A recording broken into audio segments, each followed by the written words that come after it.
Kejaksaan Agung melakukan penggeledahan di 3 lokasi terkait kasus korupsi tata kelola minyak mentah dan produk kilang pada PT Pertamina periode 2018-2023. Sementara itu, Kejaksaan Agung juga telah menetapkan 2 tersangka baru dalam kasus ini.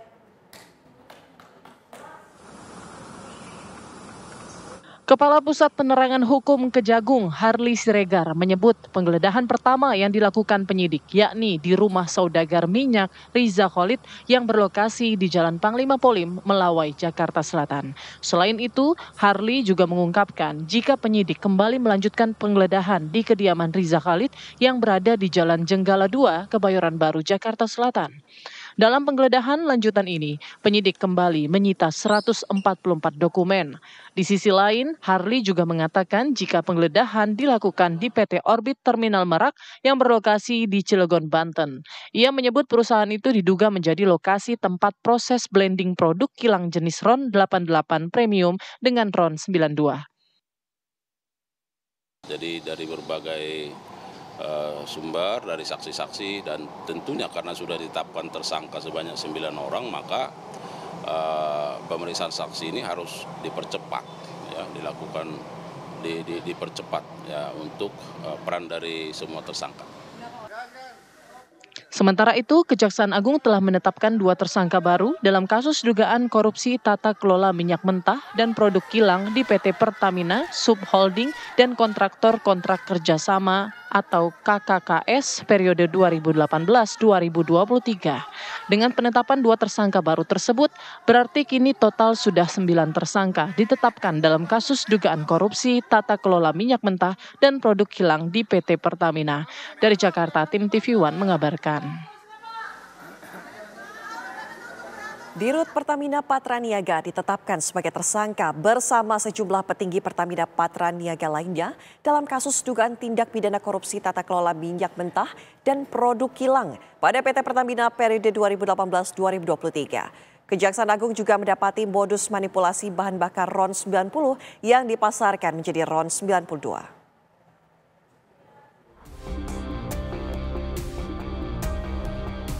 Kejaksaan Agung menetapkan 4 petinggi anak perusahaan PT Pertamina sebagai tersangka.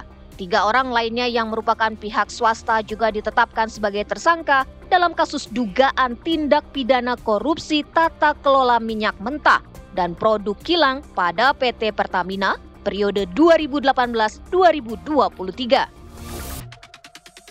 Para tersangka diduga melakukan pemufakatan jahat dengan mengatur proses pengadaan impor minyak mentah dan impor produk kilang, hingga mengakibatkan kerugian negara mencapai 193,7 triliun rupiah.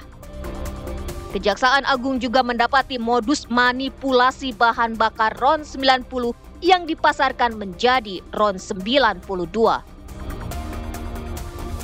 Kerugian negara ekspor minyak mentah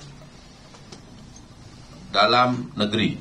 Jadi ekspor minyak mentah dari dalam negeri yang tadi malam saya sampaikan bagian dari K3 ya, K3S.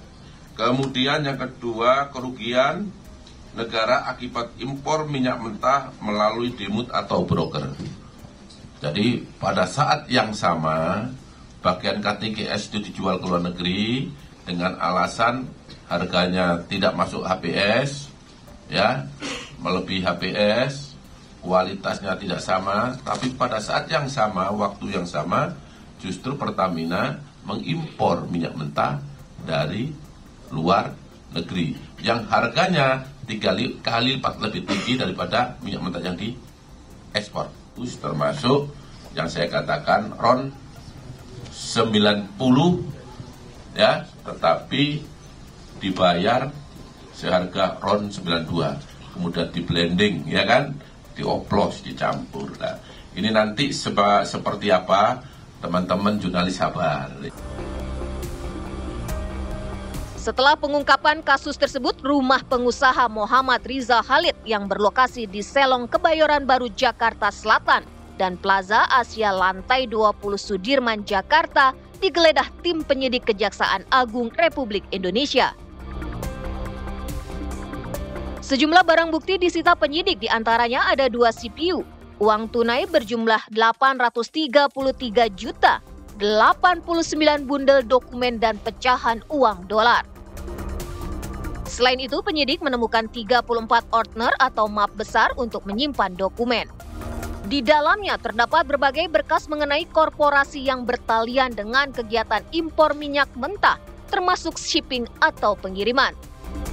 Rumah Riza Khalid digeledah setelah anaknya Muhammad Keri Andrianto Riza terlibat dalam dugaan korupsi tata kelola minyak mentah dan produk kilang pada PT Pertamina.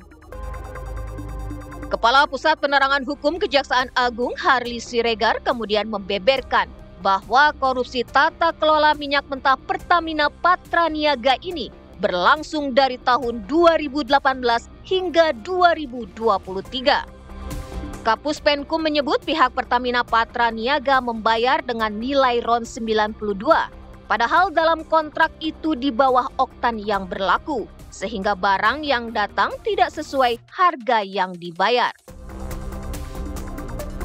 Bahwa ada fakta hukum yang diperoleh oleh penyidik, ya, terkait bahwa Pertamina Patraniaga melakukan pembayaran, ya, melakukan pembayaran dengan nilai RON 92.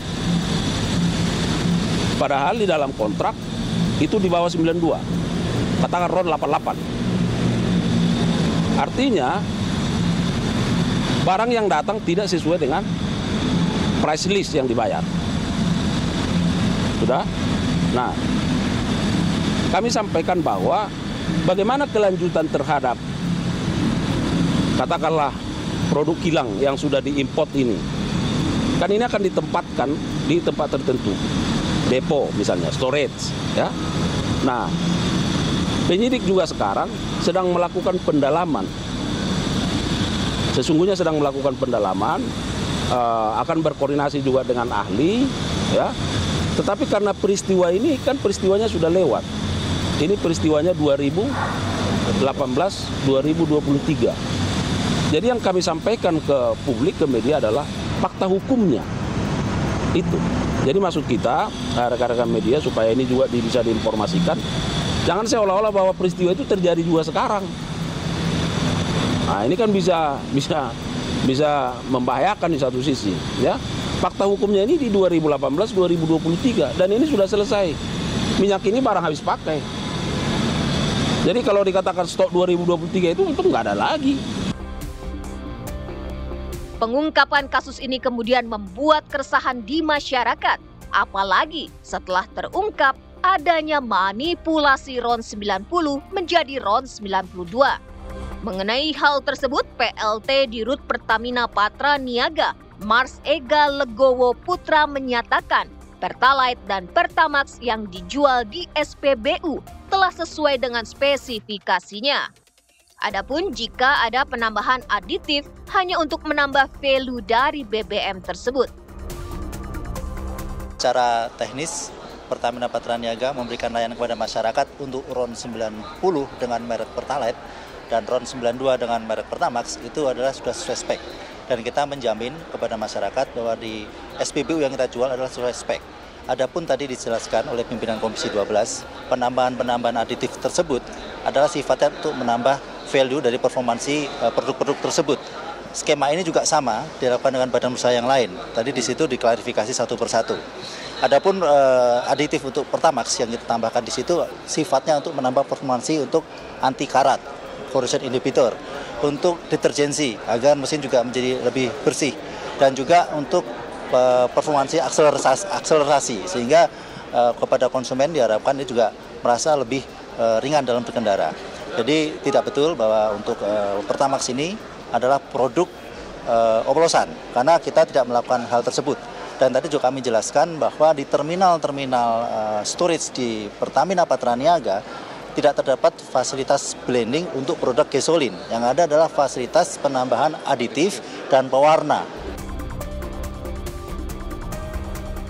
Kejaksaan Agung sendiri menetapkan 2 tersangka baru dalam kasus ini. Kedua tersangka yakni Direktur Pemasaran Pusat dan Niaga PT Pertamina Patraniaga Maya Kusmaya dan Edward Korn selaku VP Trading Operation. Tim TV One mengabarkan.